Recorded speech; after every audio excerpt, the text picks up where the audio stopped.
Hello and welcome back to my channel. My name is Chris and on today's video we're talking about a fragrance from the house of Dolce & Gabbana.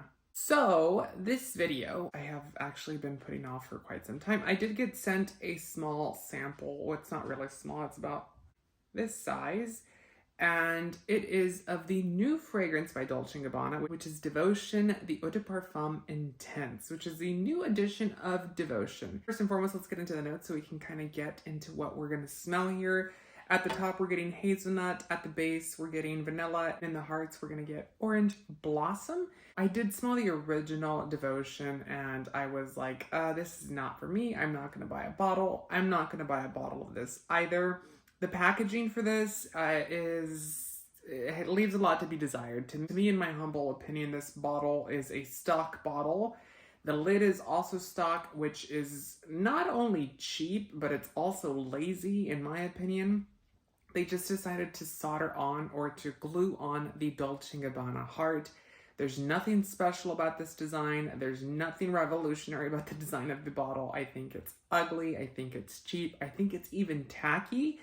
So I'm not going to buy a bottle just for that reason. I think that, I am very much into packaging and this one is just not the packaging that I am looking for. Now let's get into the smell. So when I originally smelled the classic or the original Devotion, I thought it was very candy-like. It was a floral candy scent that kind of had this powdery vanillic amber type of base to it, which is what everyone has doing. Everyone and their mom has a perfume like this.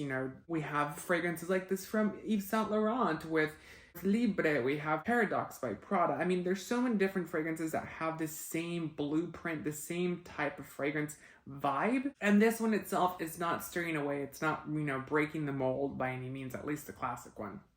Now, this one itself does change a little bit because you kind of get more of that warmer type of feeling to it with that hazelnut and that vanilla.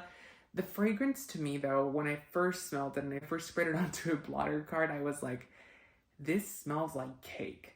And if you've ever bought a cupcake or a slice of cake and it's not necessarily vanilla, but it's the white cake, that is what this smells like. I don't know who in their right mind wants to smell like a piece of cake, but if that is something you're into, then this is going to be the one for you. The problem with that being said is if you want to smell like cake, you're probably very, very young and you're like in middle school or high school and you think that's cool and hip and fun because you don't know better. You're not really into fragrances and you're not really trained. Your nose isn't trained. So you're like, oh, I like these sweeter type of scents.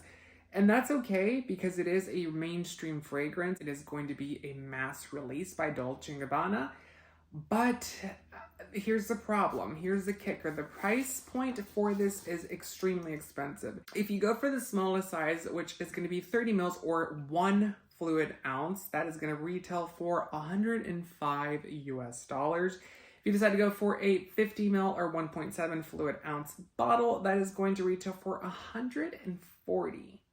You heard that right, $140. And if you decide to get the big one, which is going to be 100 mils or 3.4 fluid ounces, that is going to retail for $175. I'm not sure what they're smoking out there, at these big luxury conglomerates. I mean, I just don't get it. And I do believe that Dolce & Gabbana is still manufactured by Shiseido, and they usually have good manufacturing at Shiseido. They do put good quality ingredients into their actual products. The only problem, I just don't see where they get this price point for a cheap, lazy bottle design. And the smell itself, it smells like cake. It really does. I'm not trying to be mean here. I'm not trying to be negative. It really does smell like something you could get at Bath & Body Works or on the clearance shelf at TJ Maxx. I mean, it's just not anything super special. There is a light floral component to this actual fragrance that kind of brightens it up so it's not so heavy and not so warm. But with that being said, I mean, there's nothing really revolutionary about the scent. There's nothing groundbreaking about this scent. I just don't think it's something that's worth $175 US for a large bottle. And it's just not for me. I'm going to be completely honest with you. If you like to smell like cake or you like to smell like pastries, then by all means, this is the perfect one for you. And I'm sure you will rock it and you will smell delicious. But if you don't like to smell like cake, maybe just avoid this one altogether. So what do you think of the new Devotion by Dolce & Gabbana? Do you like it? Do you not like it? Have you tried it? Let me know what you think about the classic one as well. Don't forget to like the video and subscribe for more fragrance related content. Until next time, take care.